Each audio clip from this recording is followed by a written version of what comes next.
All right, now this video is going to piss off a lot of people, and frankly, I don't care. But you read that title correctly. I do believe that LeBron James is a more selfish basketball player than Michael Jordan ever was or could ever dream to be. I know the media hype is that LeBron James is this player who is this all around player like Oscar Robertson, who, you know, makes the players around him better.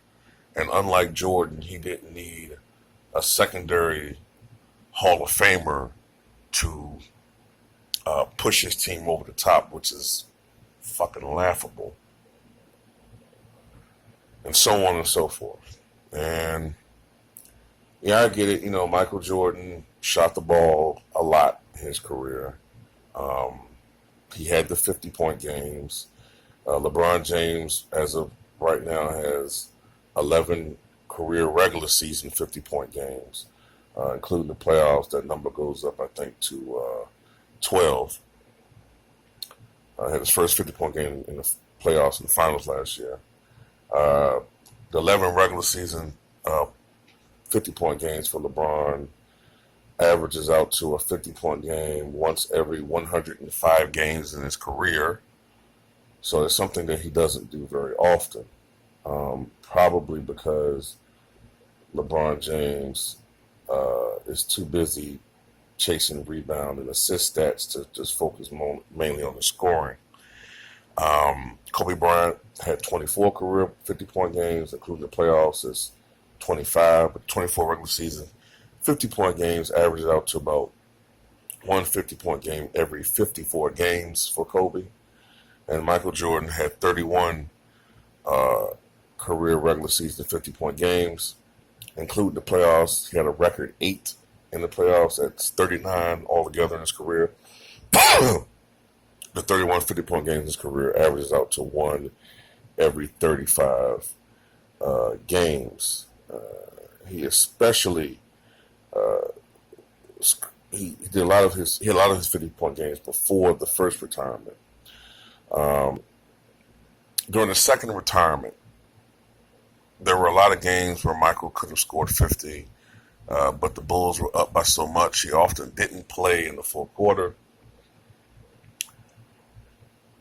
and there was really no need for him to, risk injury or wear and tear, so he didn't play a lot in the fourth quarter in many of the blowouts.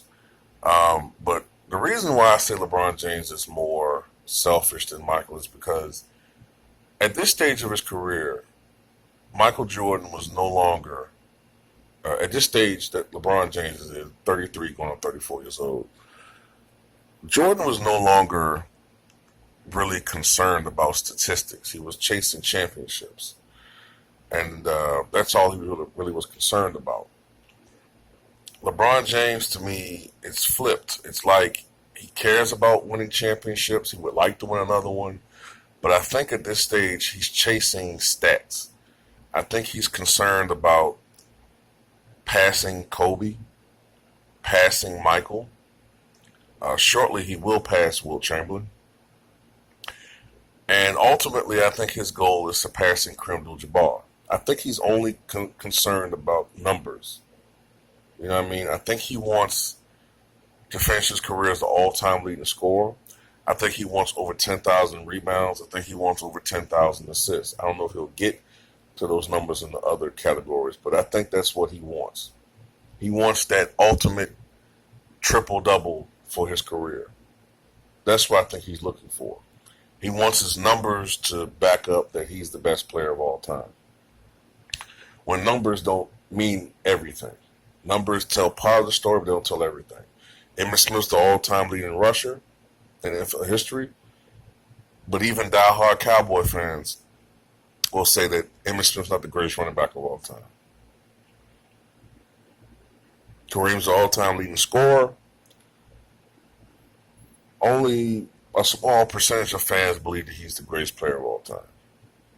All right? LeBron thinks he can convince enough people with the help of modern day media that he's the greatest player of all time. But he's not. Ever since Russell Westbrook began doing what he was doing in OKC, you know, averaging a triple double in the 2016-17 season, then ultimately repeating the same thing last year, there's been a change in LeBron game. LeBron James's, the way that he's approached games. Now, before you always heard LeBron James was a walking triple double. He could always do it. If he wanted to, he could average a triple double for the regular season. If he wanted to. Well, Russell Westbrook, who's only 6'3" and maybe 190, was able to actually do it. And then he did it again. So whatever, however you feel about Russell Westbrook, whether he's stat pads, whatever, he actually was able to do it. Average a triple-double for 2 seasons. LeBron James can't do it.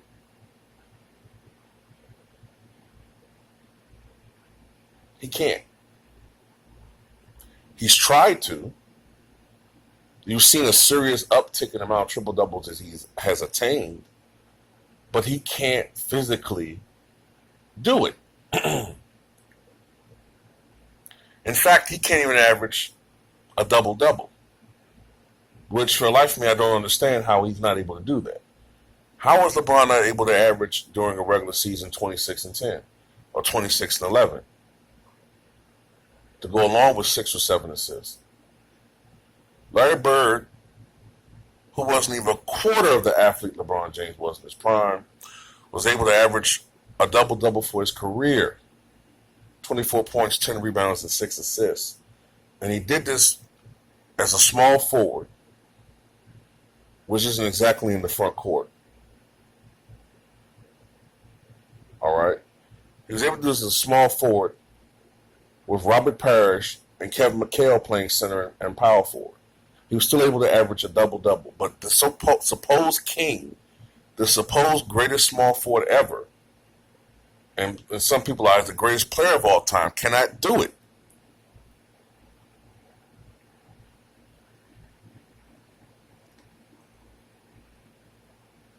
LeBron James plays for his numbers. Oftentimes, I've seen it before and again, where many times when he was with Miami or with Cleveland, and you're going to see it this time too, where if his team is losing, let's say, you're going to see it this year. If the Lakers are down by 13 points with 4 minutes ago, oftentimes you'll see LeBron James start stat padding. He'll look and see he has 21 points, 4 rebounds, and 6 assists. All of a sudden, he'll have the basketball in his hand. Instead of shooting, he's going to start kicking it out to other people. You know, you'll see LeBron with an advantage against the defender. And instead of taking a shot, he'll give it to Ingram for a three-pointer. You know, and you'll see like, well, wait a minute, LeBron had a better shot. Why didn't he take it? Because he's concerned about padding his numbers.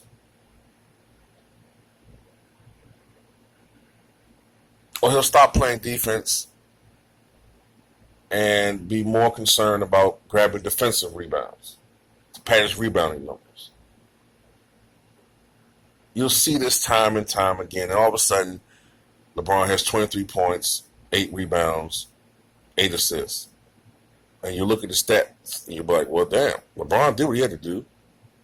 It's Ingram's fault for missing these threes. Ingram wasn't supposed to have the fucking ball at the time. He wasn't expecting it.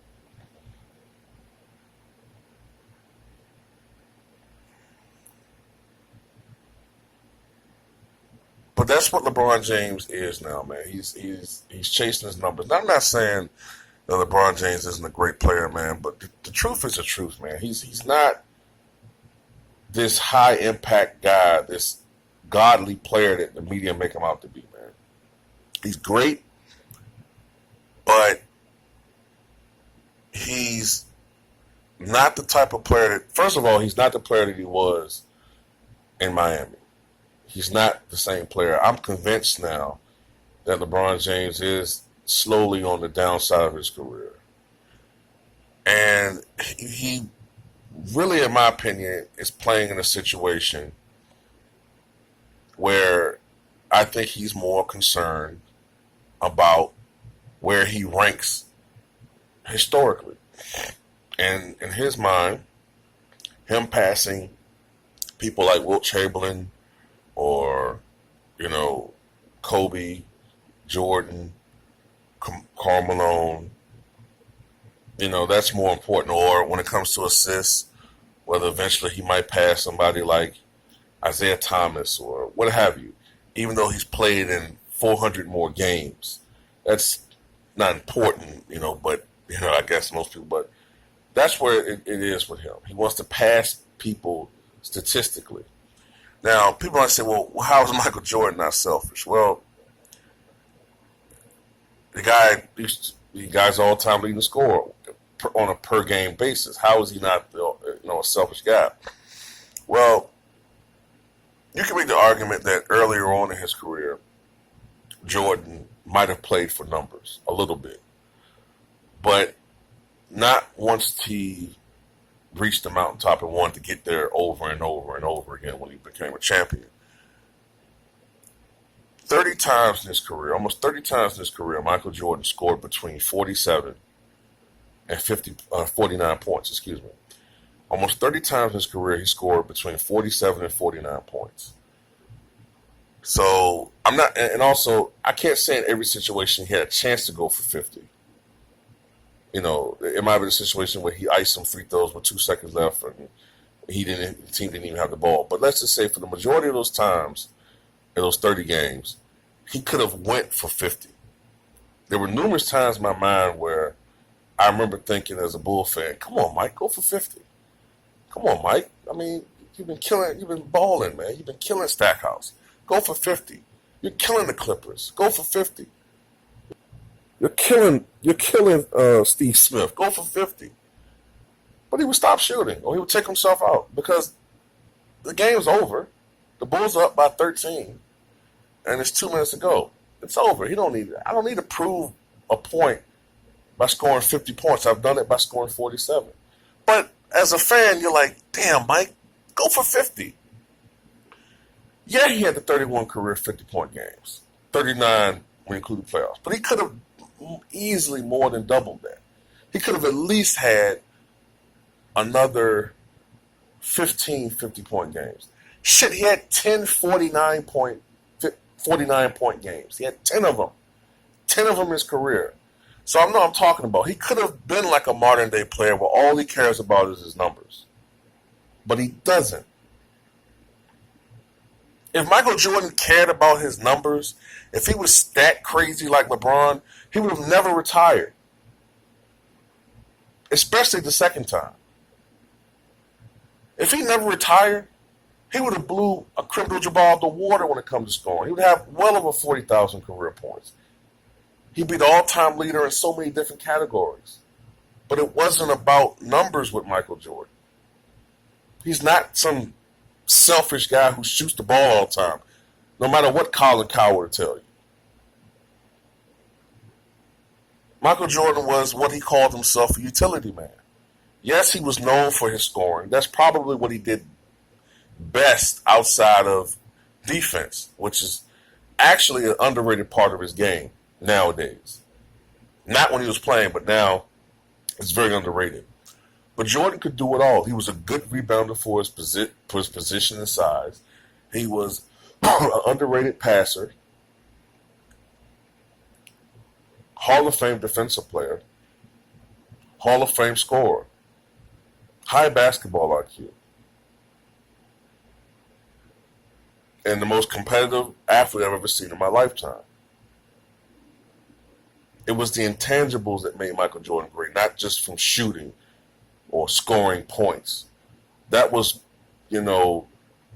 what made the highlight reels. But when you strip all that away, what made Michael Jordan was Michael Jordan. Some of the best games I've seen Michael have were when he was struggling with his shooting or when he was playing the all-around game. I remember one of the best games I saw Michael have, in my opinion, I remember it was a game where the Bulls were playing the Nuggets. I think it was February of '97, and it was a game where Pippen had his career high. I think he had 47 points, and I liked seeing Michael highlight his passing ability. I think Jordan had like 23 points or something like that in that game. So it wasn't really about his scoring, but I liked seeing Michael highlight or showcase his other skills. I remember in the playoffs against the Atlanta Hawks when Michael had like 18 rebounds one game. And this was going against the Dikembe Mutombo. I like seeing those games because you see what Jordan could do outside of just shooting the basketball. The triangle offense also, to be honest with you, kind of hindered Jordan a little bit because he had to play within the flow of the offense. So the fact that Michael was still able to do what he did instead of just having the ball ISO and do whatever, you guys really don't know, man. Like, if he was on a bad team, even when he was on the downside of his career, Jordan could have easily averaged still 33, 34 points a game in the defensive era of late 90s. He really could have. So you talk about putting Michael Jordan in today's NBA, and especially if he had the kind of stat craze, ESPN, obsessed highlight reel mentality a lot of these younger guys have, it'd be a whole different thing, man. But, LeBron